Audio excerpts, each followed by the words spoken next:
Hey guys, so I just finished reading Stone Cold Touch by Jennifer L. Armentrout, and I'm gonna have to give this book a 4 out of 5 stars. Could you not? Thank you. Okay. I really enjoy this book. I like it a lot of melodramatic stuff going on, of course, because look at this cover. Like, this cover just says it all. So does the first one. The second one, not so, no, I mean the third one. The third one, not so much, but yeah, this book left it on a cliffhanger, and now I really want to read the third one, but I can't because I gotta finish Clockwork Princess. I really like the characters. I'm Team Roth, if you must know. I really like Roth a lot. Yeah. Alright, so we're gonna get on to the rest of the video.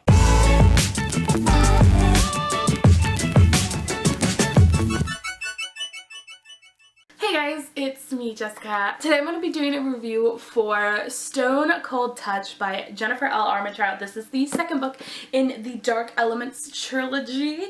Yes, it's a trilogy. And I really enjoyed this book. I'm going to give it a solid 4 out of 5 stars. I can't just compel myself to give this series a 5 out of 5 stars just because, like, the cheese, man. The cheese. And there's nothing wrong with all, like, the cheesy kind of romance. Like, the whole love triangle we go on cliche type thing. Yeah.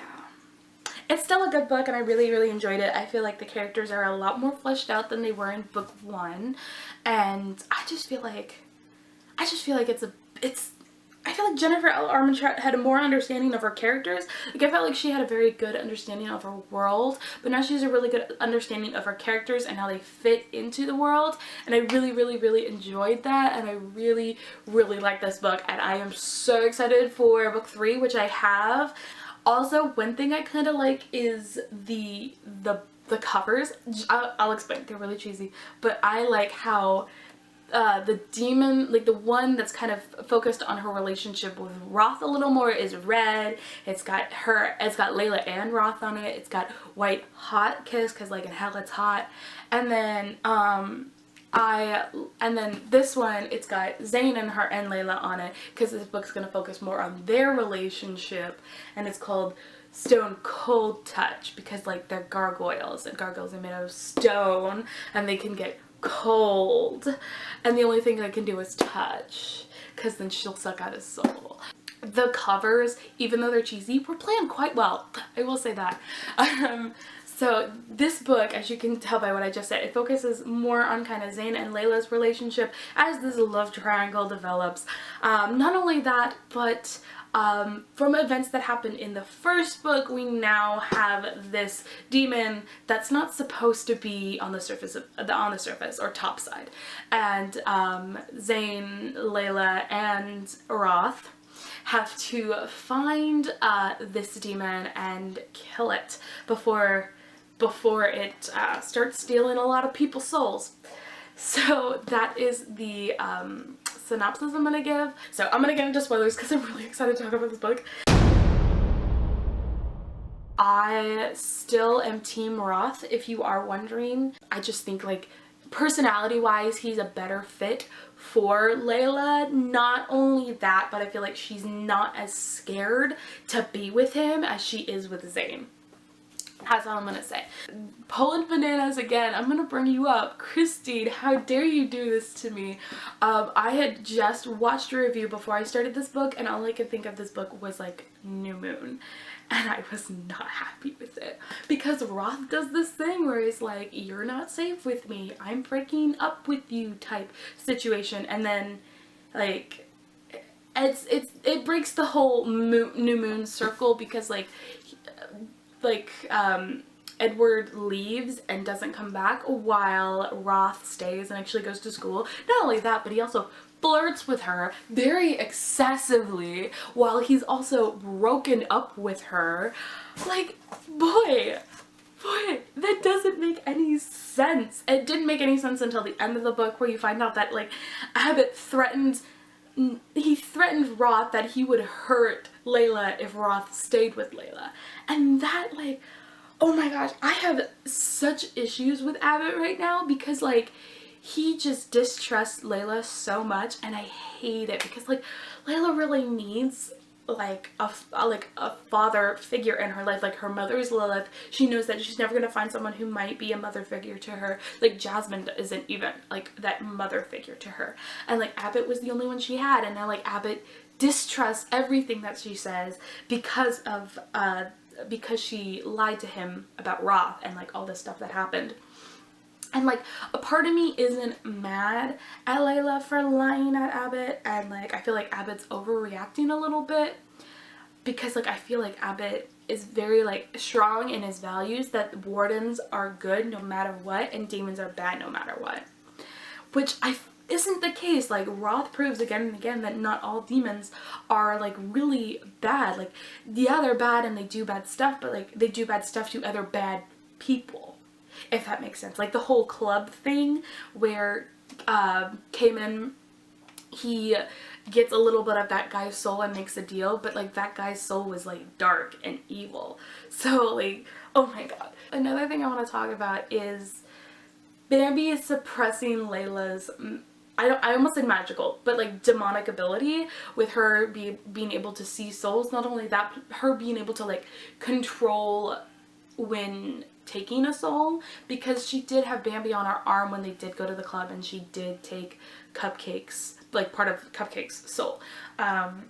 So yeah, Bambi, I love that she had Bambi, and as I said, I'm Team Roth, but like I like that Zane accepted that Bambi was there and actually liked that Bambi was there, not only to like aesthetically pleasing on her body wise, but also like protect her wise, which I really like that Zane was very open-minded about things that are demonic, that like, because like I feel like Zane in her warden community is one of the very few wardens that accepts Layla for the demon side of her and not just the warden side of her. Like I feel like Abbott did that, and that's why Abbott had all that bloodroot, because I feel like he had all that bloodroot just for Layla and not for any other person. That ending, the whole kind of climax scene where like she takes part of Zane's soul, that part, like I feel the whole scene afterwards was super duper intense, and I feel like that was like, it was so intense and like dark and stuff like that, but I feel like it was the best part of the book, was just that kind of sequence of events happening. And especially when like Roth is holding her and he's like, I love you, and she's like, of course you love her, I knew that. So let's talk about Sam. Sam is the Lilith, and like I didn't think that it was him, because I thought he was like changing and becoming like a cooler version of himself to impress Stacy, because he likes Stacy, and Stacy is kind of like, okay, maybe I do like Sam, maybe Sam is a cute person and or like guy and stuff like that. And I mean, like, they had sex. Like Stacy said that she did it with Sam, and like Sam is the Lilith. That means like Stacy did it with a demon. Oh my god. So like I don't know if we can actually get Sam back. I hope we can get Sam back. I just realized now, throughout this whole entire book, Sam didn't say his weird facts that he always said in the first book. Like, that's a huge character shift that, like, both, like, I feel like Stacy was like, how do you know these things? And she's also, like, kind of impressed that, like, Sam knows all these things. So, like, I feel like I should have known. I should have figured out that, like, Sam was changing too much. That it wasn't, like, that it wasn't in his character to be this way, but like I just totally wrote it off that like Sam really is into Stacy and is trying to get Stacy to like go on a date and stuff like that, and for them to be together. So I just didn't question it. So like one thing with the whole Bambi suppressing her ability to see souls, that I didn't like, because then she couldn't see that Sam was the Lilith. Like the entire book, like a couple of weeks, maybe a month or so, she couldn't figure out that Sam was the Lilith because she couldn't see souls. And then we have to have this whole climactic scene where she can see souls, and then like Sam comes in and is all like, hello sister, like what? What? And the fact that like everyone, including Layla, thought she was the one that was somehow stealing souls, I knew it wasn't her. Like it didn't make sense that like she would be slowly stealing people's souls because she would get that like high that she got in the club, and so she wasn't getting that at school at all. So I was like, she's not getting like the ramifications of taking a soul, so there's no possible way that she's taking them. Not once did I think that she was at all the Lilin or something.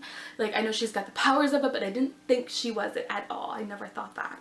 And so when everyone, Roth and like Zane I feel like Zane kind of questions it, but then he's like, no, you are too good. Like, even if you're a part demon, you are so good that you cannot have this, you're not doing this. Like, I really liked Zane's conviction in that, and like Roth questioned it a little bit, and like, but it's his job. Like, he had to figure out that if it was a Lilin or if it was Layla that was doing it, and like he had to figure it out because that was his job. That's what the boss told him to do.